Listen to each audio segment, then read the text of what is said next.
We're absolutely thrilled. You are having just an incredible 2023, 6 goals in 8 games. You now have 61 goals total in NWSL, and that is the second most in league history. After having missed most of last year with that hamstring injury, how have you been able to return to such incredible form?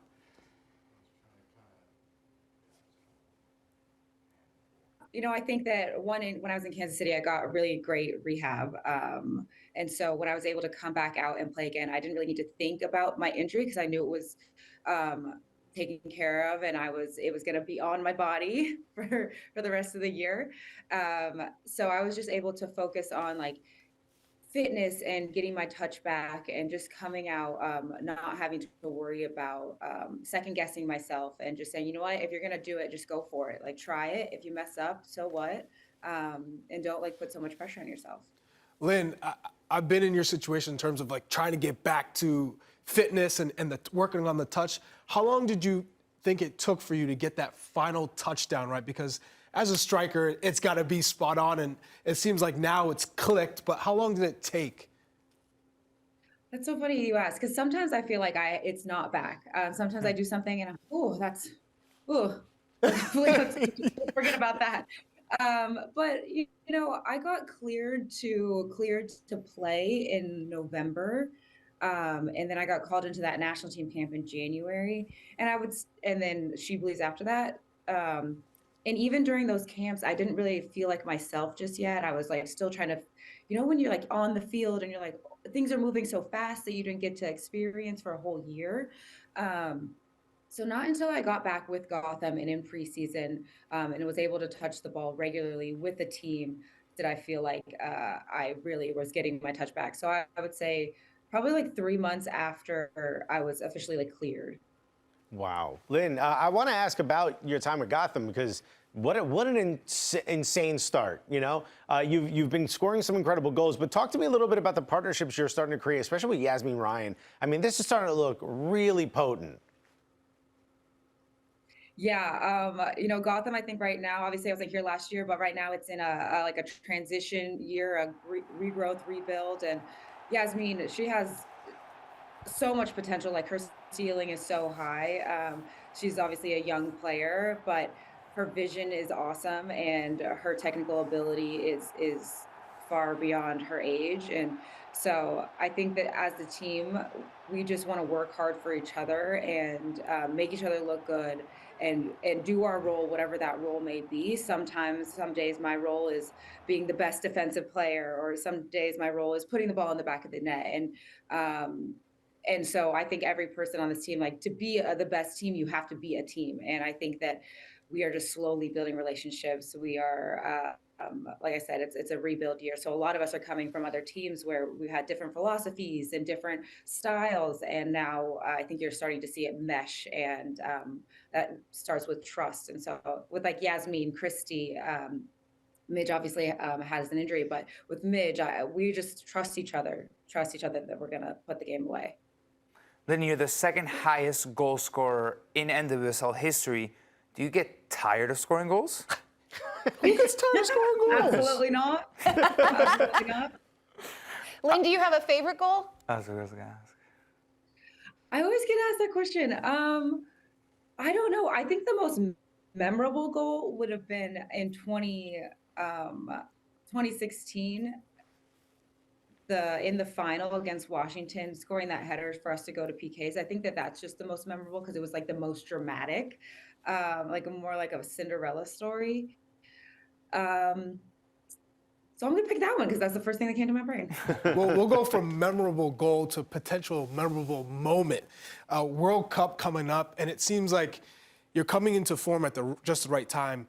How much of that is a motivational kind of movement for you to get on that team, to not only get on the team, but to play and score goals?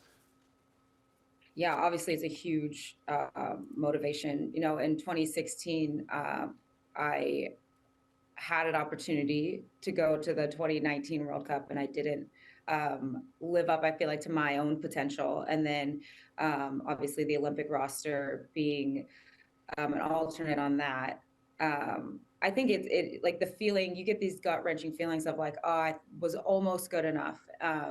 And for this World Cup, I feel like I'm there. I feel like I just still need to keep playing. I still need to do the things to get myself onto that team. And I just feel like this is the right moment. So it's so much motivation. Like I would mean the world to me.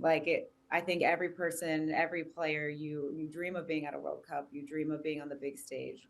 We play obviously because it's fun, but once you start getting into it more and more, you play because you want those big moments. And so, not only would it mean the world to me, but my family, all the sacrifices that they have put into my career. And I don't know, there's like not really words for it because it would be that special to me. Listen, it feels like you're right there. If I was Lutko, I'd take you. You're in form. You're scoring again. But what are those conversations like with the national team? For us mortals that we don't know those ins and outs, are you in constant communication? What are they telling you? What do you need to do? Is there something that they're expecting of you in order to make the roster? Yeah, so I feel like people have said this through all different kinds of interviews. Blacko is going to games. He's watching our NWSL play. He's making sure we're in form. He's saying that these games matter. Your form matters. So right now, it's obviously about the World Cup. But if you look too far ahead, then you're going to miss out on the little steps and the moments that will allow you to get there. So he's just been saying like, play your best every single game. You don't take a game off, but you moment. So that's at training your best every single day. And then every single game you have to be at your best.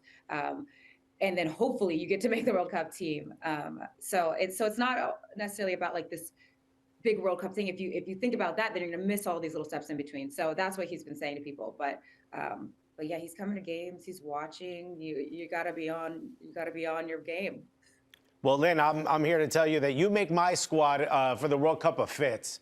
Because, girl, you killing it. I know Gotham puts a lot of emphasis on this sort of, the catwalk, the entry, the fit to the game. You are killing it. What thought process do you put into it? What's your style? Like, you really seem to be killing it. I feel like I'm like a sporty, chic style. Look at these fits. I just like, yeah, I think that like you have to remember at the end of the day you're going to a soccer game. Oh, serving. Killing it. Absolutely serving. I mean, you doing it. Yeah, you got to remember you're going to a soccer game at the end of the day, but you like take your moment. Fashion is fun. We're in New York, fashion capital of the world.